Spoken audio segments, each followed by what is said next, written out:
since I started working full-time, choosing the right destination for a trip has been really, really important. For me, Iceland became a really good choice. So here are my 4 reasons why you should travel to Iceland. 1, it's accessible from the United States, both with respect to cost and with respect to time. If you're flying from DC, New York City, or even Toronto, you can easily get direct, non-stop tickets from those locations to Iceland for under $250. That's so cheap compared to some other places. And we're talking about direct flights.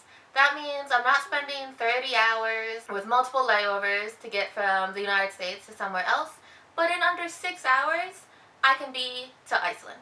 I went to Iceland for about 4 days, which only required 2 vacation days. I got on a plane Friday night after work and returned Tuesday evening. So I really got a good bang for my buck. Maybe not buck because it's a little expensive once you get to Iceland, but bang for my time. Iceland is great because of its natural wonders. It's literally the country of fire and ice. So in the winter, it's very snowy, and there's just snow and ice everywhere.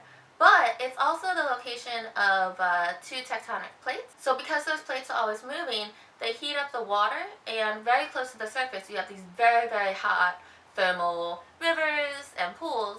And when mixed with the colder water that's from the snow and things like that, they make these really cool thermal pools.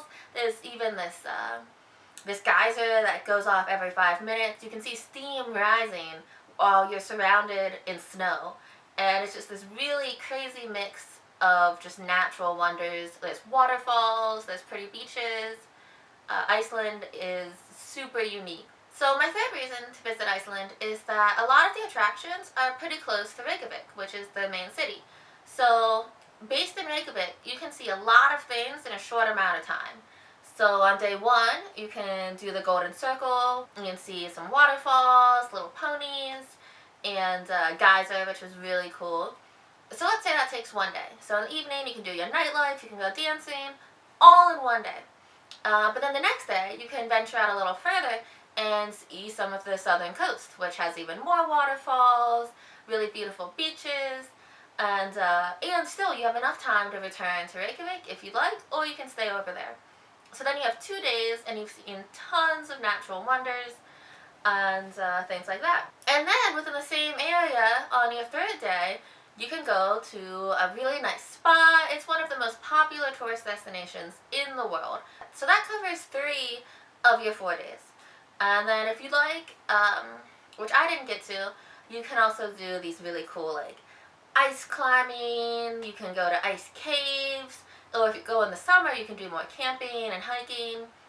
4, it's really easy to meet tourists and locals. A big part of Iceland's economy is based on tourism. So the locals are used to seeing tourists, and they understand that tourism really helps their economy. So while we were there, it was really easy to just go to a bar and talk to locals, drink, and just have a good time. We did that quite a bit. And that goes hand in hand with there are a lot of tourists. So the whole time you're there, if you are willing to meet new people, you can be completely surrounded by people from all over the world. And I'll probably do a whole other video just about the people I met in Iceland because they're so cool. And as a solo traveler, that's important to me. But essentially, Iceland is a great option as a short trip. The next few videos will talk about some of the budgeting, some of the choices you can make while you're there, and go a little more in depth about each of these natural wonders. So thanks for listening, and check back next week.